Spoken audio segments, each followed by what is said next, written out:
This is another 4-player fixed card game which is being played with my subscribers. The black player is a master rank player who is the best known as Namek, the pink player is a master rank player too called Gladiator de Plastico, and the yellow player is an expert rank player who is the best known as Julez. It looks like I've got a very decent Australian start, so I'm really happy with it.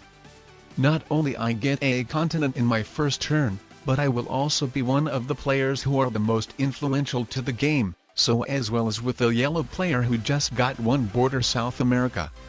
So my plan is to be in a very strong alliance with the yellow player and encourage him to team up on the pink and black players. They both go for big continents, so that wouldn't be really promising for us if they both actually got them. So if we work together, then we can really prevent of happening, and dominate the whole game together. Though on the other hand, to balance out black and pink, the yellow player could additionally capture Africa, so in that case the most obvious target for all of them three to teamed up on would be me.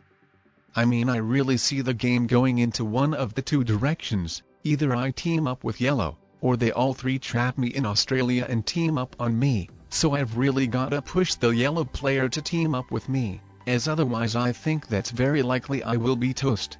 Let's actually send the alliance request to black. I mean, the pink player is looking very weak after wasting some troops on me, so if the yellow player weakens him as well, then the black player might completely take him out. Though it looks like the yellow player doesn't help me out at all. But let's see what are the plans of the black player. And it looks like he is just simply going to capture a territory of one as well. But on the other hand, he is not my ally, and with two border North America it might make the most sense for him to stay passive for now, but I mean, in this case I just have no other choice to send the alliance request to the pink player if nobody else wants to attack him. I mean, he was only at 16 troops and we could have gotten rid of him so easily to be guaranteed being in the 3-player situation. But now it could be one of us depending how the game goes. And I mean, I don't expect the pink player to be in a serious alliance with me. It was just more that I would let him know that I won't be targeting him anymore. It's very reasonable to expect that he probably still wants to get rid of me more than anyone else, but since we are now allies, maybe he won't be targeting me much either, or I mean at least not as much as if I hadn't sent him an alliance request. The yellow player, instead of invading pink into Europe, crushed my 3 troops in Africa, so with him being more of an enemy than of an ally, I decided to do the same, and after trading in a set I decided to crush some of his troops in Africa too, unfortunately getting a bad blitz roll. But I mean, if the yellow player doesn't help me out, then I have to target him with him being the player who is in the worst position after me, so it would be the choice for other players between me and him whom to eliminate first. As otherwise, if I had just simply let the yellow player get Africa, then eventually he would have fortified his army to Middle East, and I would have gotten trapped in Asia, and all of my opponents crushing their troops into me would have gotten rid of me first.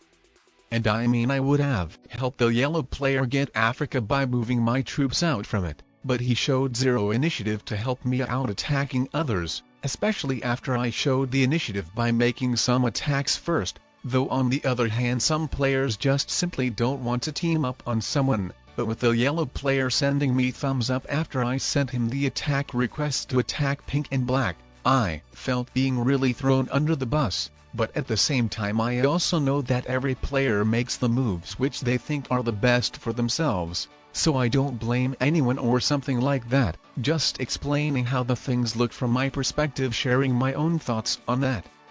I threw a lot of players under the bus too, and I mean, all of us do, it's just how the game is. I was actually very surprised that the pink and black players joined my side to attacking yellow, but maybe they appreciate my aggressiveness and willingness to progress the game over the yellow players turtling. But I think the pink player really overdone it. I don't think he should have gone for the yellow player when not being able to completely take him out, as it really gives a big advantage to the black player. But even if the pink player had taken out yellow, it might have still given away the game to black. I mean, the black player really got this game. All he has to do is to invade pink into Europe, take me out from my 4 cards, and then leaving the pink and yellow players trapped facing each other. still hold 2 border North America, and it might have even been an option to hold Australia or might even Asia too, assuming it would have been the yellow player's turn next instead of pink's. Since the pink player wouldn't have been able to move his army out from yellow to make him the wave, so I actually find it quite surprising the black player didn't go for me. Though with me not having a set, he could still take me out, but his position wouldn't be as much promising as it would have been if he had taken me out in the last turn. Or I mean, if he wants to keep me in the game, then he could go for another player. Pink is quite strong looking to the troops counter, so it might be risky to go for him when I'm at 5 cards, but the yellow player is an option for sure. I mean, the black player is the strongest player who is quite stronger than anybody else, so nobody is going to help him out attacking someone or even take foolishly someone out, as it could really give him the game. So the black player really has to decide himself which player he wants to start targeting or even fully eliminate. As now I assume my, pinks and yellows plan will be to play as passive as possible to accumulate as many troops as possible and minimize the lead of the black player. I think really the simplest decision for the black player would be to eliminate yellow to get to the 3-player situation in the most safe way possible, since the yellow player is very weak. The black player maybe doesn't want to lose his 2 border North American position, but I mean, we are not going to eliminate ourselves. I mean, not at least till he shows some initiative himself first. The pink player just crushed some troops into the black player, which I assume is a very risky move because I think the black player just eliminates him now. But on the other hand, I could help pink. He is the one who is progressing the game the most, and from the biggest enemies we became the best friends. So I think I should crush some troops into the black player too. I won't throw the pink player under the bus like that, when he showed a really serious initiative to team up on the strongest player with the best position. The black player have already had all the chances to eliminate someone out from the game, so if we don't want the game to stalemate, then it really makes sense to team up on him. The pink player is the most aggressive player who makes the most of attacks, so I would like to end up in the 3-player endgame with him. Otherwise I assume a 3-player endgame with the yellow and black players would be a really big stalemate. Now I assume I take the 2 border North America from black and properly guard the border from Asia, while the pink player will probably protect my other border by protecting his other European border himself. Or maybe even the yellow player even puts his biggest army to the Middle East.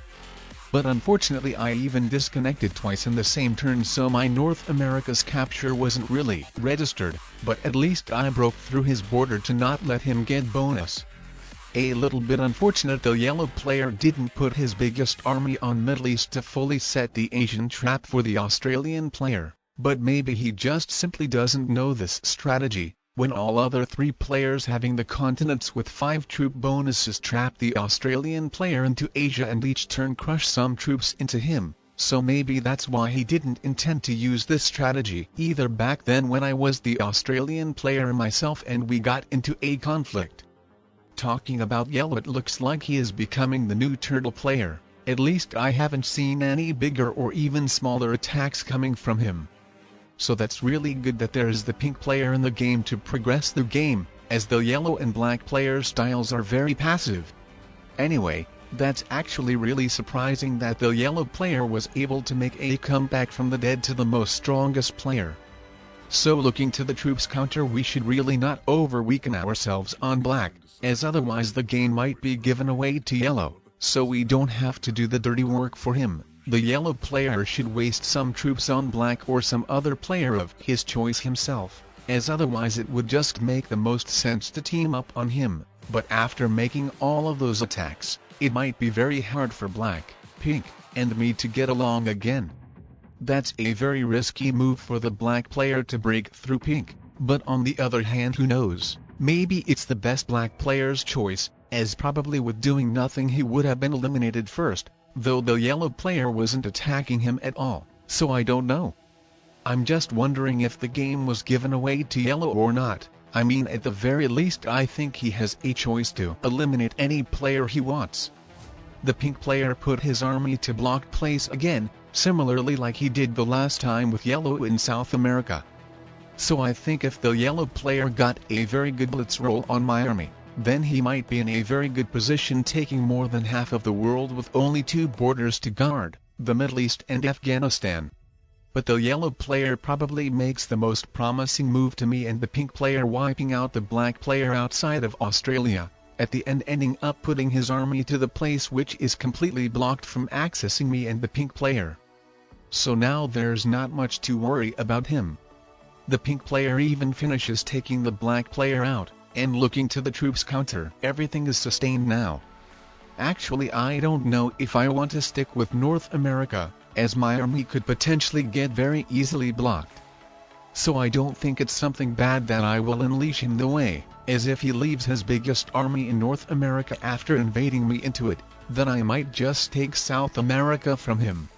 Getting to the 3-player situation, it's very easy for me to choose the ally to be in a strong alliance with, as the pink player was really loyal all the time and made a bunch of the attacks all the game to progress, while the yellow player was mostly turtling using the oldest risk strategy ever, which really stalemates the game, and remembering the beginning of the game when I encouraged him to team up on other players, he wasn't helping me out at all, just going after his own interests. So I feel it would be the same now if I encouraged him to attack pink, making some attacks first. I would just make the pink player mad, and the yellow player wouldn't help me anyway.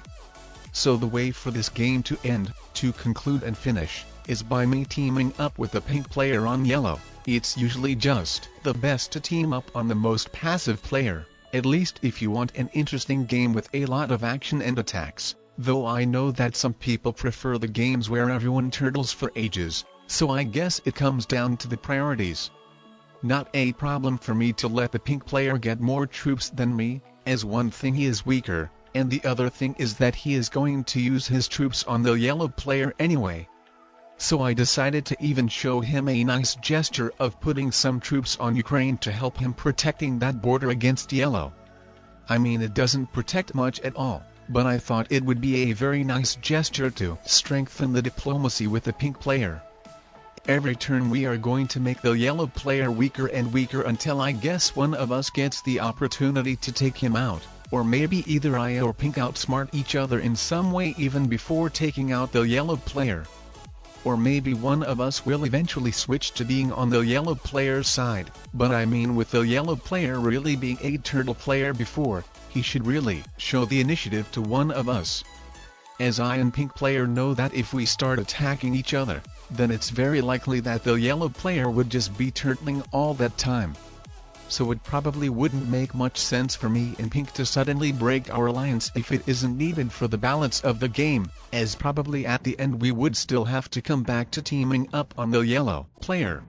Now with the yellow player invading us both, that's very bad that he left his army next to me quite far away from pink, as if he attacks all of these territories of mine, then I'm afraid he could really break the balance of the game towards pink. So I think this is the time when I have to attack pink, and with that the yellow player might not attack my North American territories anymore. The pink player has a bigger army than me, is at 5 cards, and the yellow player himself is very weak. And I think that's it. The yellow player broke the balance of the game to the pink player's favor. And with it immediately being the pink player's turn, I don't even get a turn to do anything.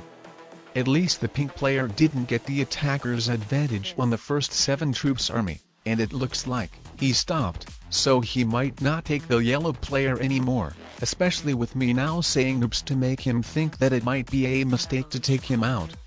But he proceeds to attacking, not being favored by the attacker's advantage again, but either way with him getting a set it looks like the game is over for me anyway. And that was just an amazing blitz roll he got. And now for another fixed card game recommendation. I would recommend you watching this video in which I made a comeback from 3 troops.